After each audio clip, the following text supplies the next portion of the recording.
Hello दोस्तों, कैसे हैं आप सब। तो आज बहुत दिनों बाद मैं अपना इन्फॉर्मेशन वीडियो बना रहा हूँ एक। और अभी रिसेंट में श्रीलंका गया था। तो ये मेरी तीसरी कंट्री थी। तो पहली कंट्री थी मेरी नेपाल, दूसरी हुई थाईलैंड और तीसरी हुई श्रीलंका भाई। तो नेपाल तो आप बिना वीज़ा, बिना पासपोर्ट के आप जा सकते हैं। और बहुत सारे बॉर्डर है, लैंड बॉर्डर, और फ्लाइट से भी जा सकते हैं। फ़्लाइट में आई थिंक आपको पासपोर्ट शायद पूछेगा, क्योंकि मैं तो लैंड बॉर्डर से ही गया हूँ।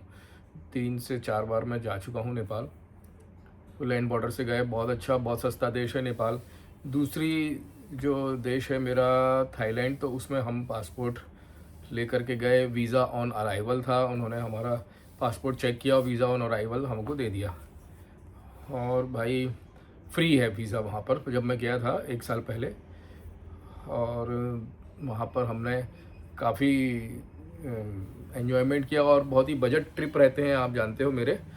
तो हमने ही चेकिंग किया वहाँ पर, हमने वहाँ पर कैंपिंग की, हमने वहाँ पर काउच सर्फिंग की। काउच सर्फिंग के बारे में आपको एक अलग से एक वीडियो बनाऊंगा, उसमें बताऊंगा। और भाई ये तीसरी जो कंट्री हुई मेरी अभी श्रीलंका। बहुत समय से मैं सोच रहा था कि भाई श्रीलंका हम कवर करें। और हमारी जो इंडिया का लैंड बॉर्डर है वो तमिलनाडु से रामेश्वरम के पास जगह है, जहाँ पर नागपट्टनम, वहाँ से इसकी बाय लैंड जो दूरी है, समुद्र के मार्ग में जो दूरी कहलाएगी, वहाँ पर उनका श्रीलंका का जाफना प्रदेश लगता है और अपना तमिलनाडु लगता है। तो वो कुल 31 किलोमीटर है। तो पिछले साल तक वहाँ पर एक प्राइवेट कंपनी जो है वो फेरी चलाती थी, और इस साल भी जनवरी में उसका चलने वाला था फेरी।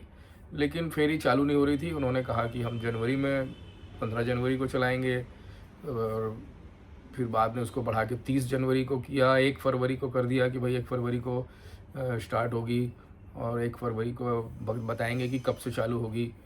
तो इस तरह से वो आगे पीछे कर रहे थे भाई। तो लेकिन हमको जो है श्रीलंका जनवरी महीने में ही घूमना था। तो भाई हमने जनवरी महीने में अपनी फ़्लाइट की टिकट बुक कराई। हम नागपुर से गए, पहले रायपुर से नागपुर ट्रेन में गए, फिर नागपुर से हम चेन्नई गए। मतलब मैं चेन्नई गया, और चेन्नई से फिर हमने फ़्लाइट ली। करीब करीब 6,000 रुपये की पड़ी, लेकिन आपको 5,000 रुपये में आराम से फ़्लाइट मिलती है अगर आप पहले से बुक करें। मेरा प्लान बहुत अर्जेंट में बना, तो भाई वो मुझे लेट हुआ, थोड़ा महंगी मिली थोड़ी सी। अब वहाँ पहुँच करके भाई हमने पहले से ही वीज़ा ले रखा था। तो वीज़ा के लिए आप गवर्नमेंट की एक वेबसाइट है, श्रीलंकन गवर्नमेंट की, ई वीज़ा। तो ई वीज़ा गवर्नमेंट की साइट का मैं आपको इसमें डिस्क्रिप्शन में लिंक डालूँगा, जिससे मैंने बुक किया था ई वीज़ा। तो फ्री ऑफ कॉस्ट है भाई अभी इंडियंस के लिए। कोई 1 रुपया भी नहीं लगा। उन्होंने मुझसे मेरी डिटेल्स मांगी, पासपोर्ट और जो भी डॉक्यूमेंट्स उन्होंने बताए मेरे को, तो मैंने उसको सबमिट कर दिया।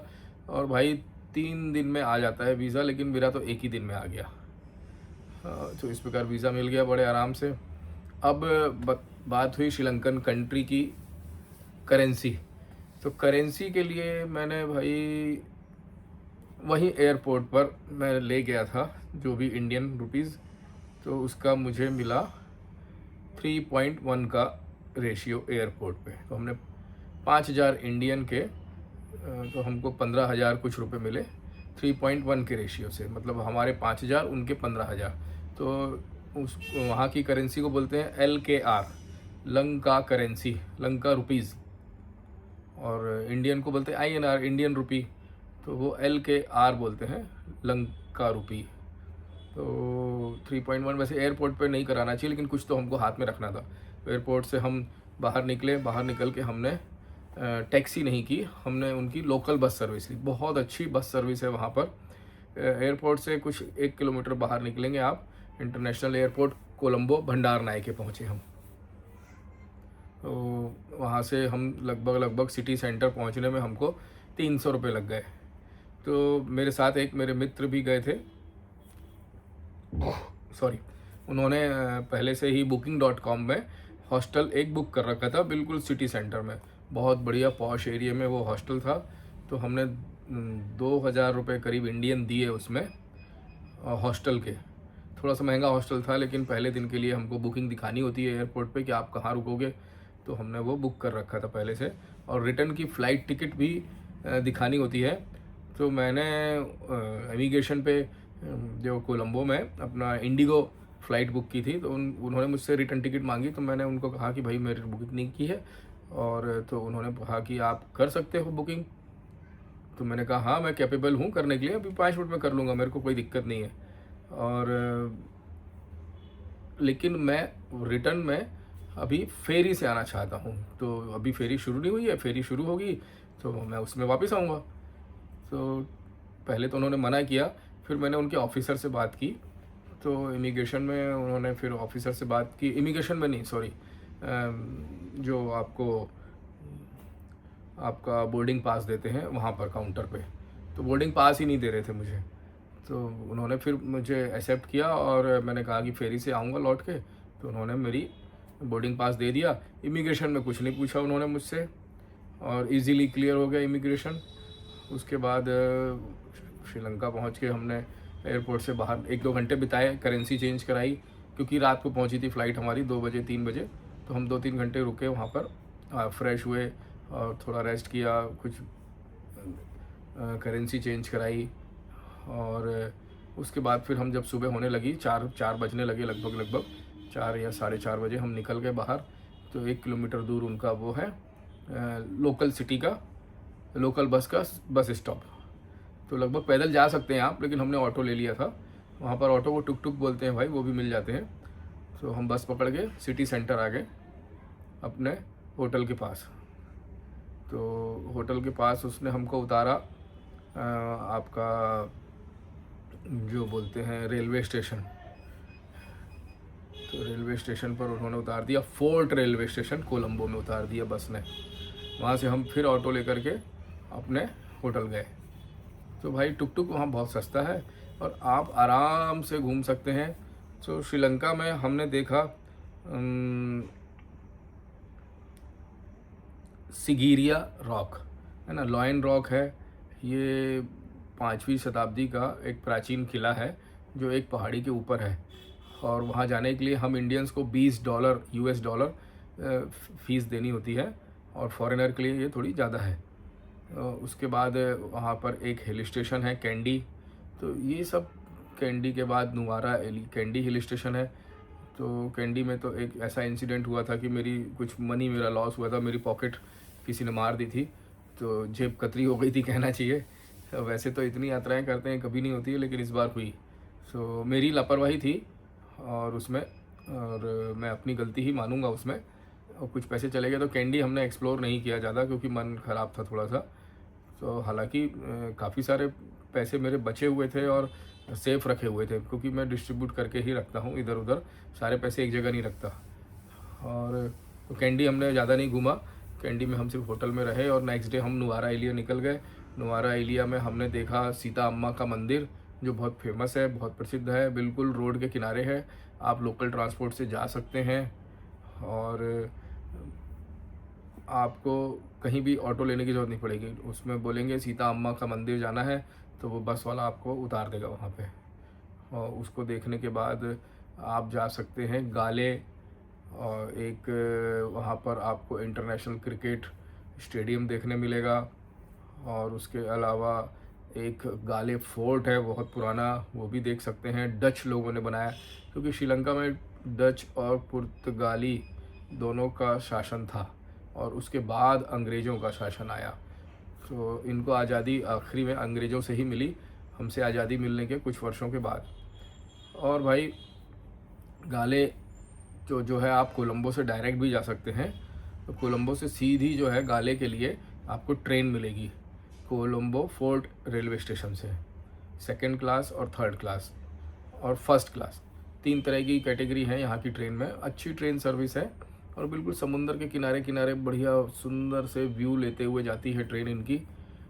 और इसके अलावा गाले के बाद फिर आप जाएंगे मिरीसा। जैसे अगर आप ट्रेन से गए तो पहले गाले उतर जाइए, फिर मिरीसा देखिए, उसके बाद मिरीसा में व्हेल वॉचिंग है, बहुत सुंदर समुद्र के तट हैं, और स्नॉर्कलिंग वगैरह आप जो मास्क लगा के और पाइप लगा के थोड़ा सा आप देखते हैं नीचे समुद्र के अंदर डुबकी मार के कि मछलियाँ दिखती हैं, और जो भी अंदर जीव जंतु हैं और पेड़ पौधे हैं वो सब साफ़ पानी इतना है वहाँ पर कि ये सब नज़र आएगा। तो मिरीसा जो है वो भी बहुत अच्छी जगह है। मिरीसा से फिर आप वापस आ सकते हैं नुआरा एलिया, कैंडी और सिगिरिया। तो कुल यही सारे पॉइंट हैं। 6 से 7 दिन आपके लिए सफिशिएंट है। रिटर्न टिकट करवा के जाइए, 7-8 दिन से ज़्यादा आपको लगेगा नहीं। और यदि मुझे जाफना जाना था, लेकिन वो चूँकि पैसे थोड़े से चले गए मेरे, तो मैं जाफना जाना कैंसिल कर दिया, मैं डायरेक्ट वापस आ गया। तो यदि आप फेरी से एक्सप्लोर करना चाहते हैं, जाफना वाला एरिया बहुत अच्छा है। वैसे तो श्रीलंका टोटली लेस क्राउडेड है, लेकिन जाफना वाला जो एरिया है वो थोड़ा और ज़्यादा, वहाँ भीड़ भाड़ कम है, लेस क्राउडेड है वो भी। और फेरी वहीं से चलती है नागपट्टनम से जाफना तक। इंडिया में नागपट्टनम है और यहाँ पर श्रीलंका में जाफना। तो मैंने पता किया उस समय तक, जब तक हम वहाँ थे तो फेरी स्टार्ट नहीं हुई थी, तो मैंने फ़्लाइट से आना ही उचित समझा।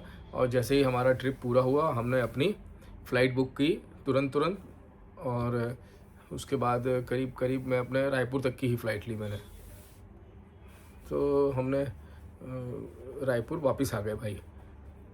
और बहुत इजी है, पब्लिक बहुत अच्छी है वहाँ पर, सपोर्टिव है। बस आप जो है लोकल सिटी बसों में घूमने के बजाय, अगर आप थोड़ी सी लग्जरी बसें होती हैं, एसी बसें चलती हैं वहाँ पे, किराया थोड़ा ज़्यादा रहता है लेकिन वो सेफ़ रहती हैं, उसमें भीड़ कम रहती है, टूरिस्ट ही जाते हैं। और वहाँ पर आपका इस तरह से पिक पॉकेटिंग वाला मैटर या दूसरा और भी कोई मैटर जो है वो नहीं होगा।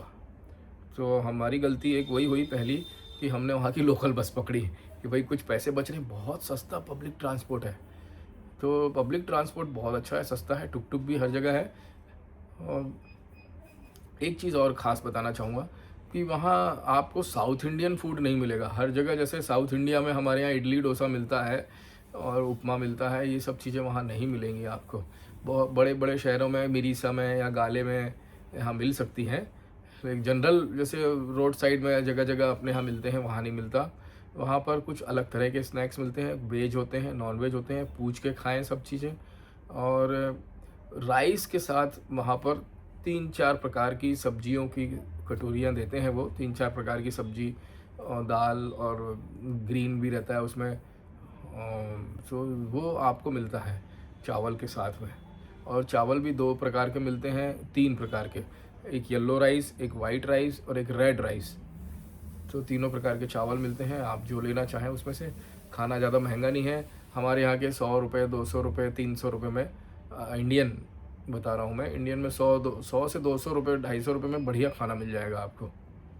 वेजिटेरियन थोड़ा ढूंढना पड़ेगा, क्योंकि हम प्योर वेजिटेरियन हैं, तो हम वेजिटेरियन खाना ही ढूंढते हैं, और हमको हर जगह मिला भी, कहीं भी ऐसी परेशानी नहीं आई।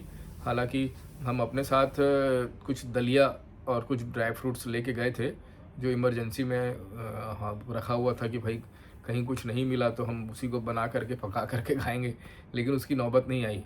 फ्रूट्स हर जगह हमको अवेलेबल थे, नारियल पानी अच्छा मिलता है वहाँ पर। तो आपको यदि श्रीलंका से संबंधित कोई भी सवाल पूछना है, अगर कोई जानकारी चाहिए, तो आप बिल्कुल बेझिझक होकर पूछ सकते हैं। तो आगे फिर मिलूँगा आपको इस तरह से छोटे छोटे शॉर्ट वीडियो में, अपने जो भी यात्राएं मैं करता हूँ उनके बारे में बताने की कोशिश करूँगा। तो यदि आप पहली बार आए हैं मेरे चैनल पर, तो भाई सब्सक्राइब करें चैनल को और लाइक भी करें। तो फिर मिलते हैं, नमस्कार।